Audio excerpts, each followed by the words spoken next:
In the twilight of Middle-earth, there is a small village nestled in the gentle fells of Eriador.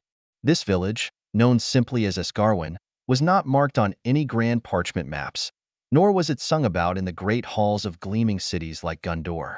Yet, it held its own share of marvelous tales and mysterious lore. Escarwin had long been the cradle of a peculiar yet resilient folk.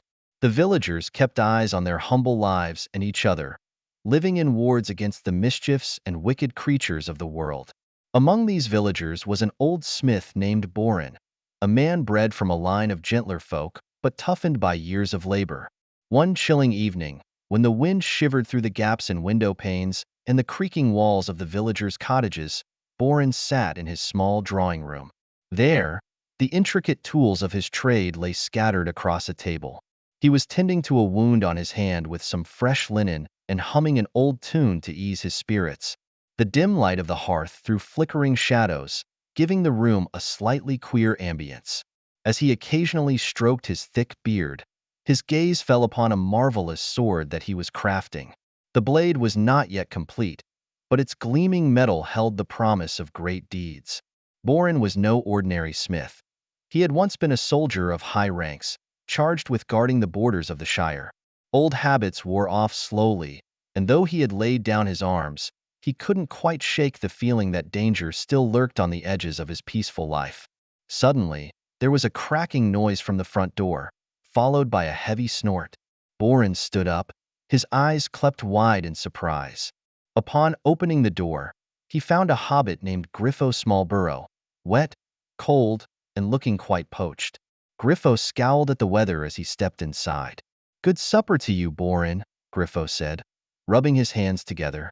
"The weather's turned foul quicker than a cheated dwarf. May I warm myself by your fire?"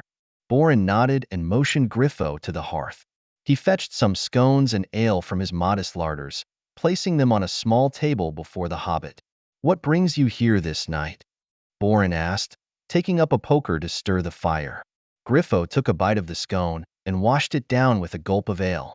"I'm afraid it's serious news, Borin. Our peaceful little village is threatened. Rumors have arrived from Bree.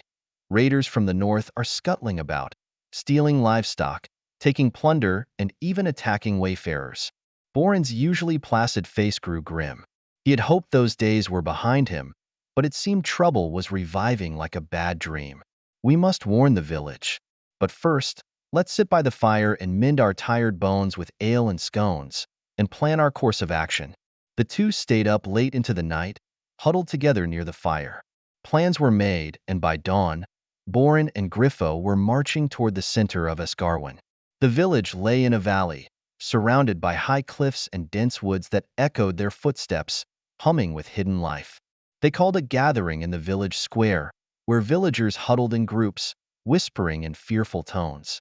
Borin addressed them, his voice steady. "Good people of Escarwin, heed my words. Danger is upon us. We must charge the villagers to be vigilant and prepare. We will fortify our homes and set up watches.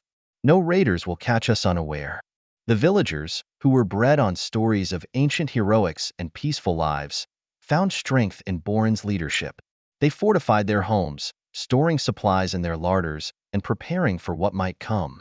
The village blacksmith, with Griffo's help, organized night watches and trained the younger lads in basic defense, how to wield a blade, or fit an arrow to a bow. One night, as Borin was making his rounds, he noticed a faint light coming from the edge of the woods. Taking a few men with him, they crept toward the light and saw a group of rugged men, the raiders, setting up their camp. They seemed harsh and ruthless, the kind who wouldn't hesitate to destroy a peaceful village.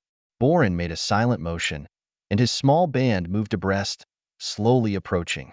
They waited for the right moment, and with a sudden, fierce snap, they attacked. The raiders, caught off guard, were OV.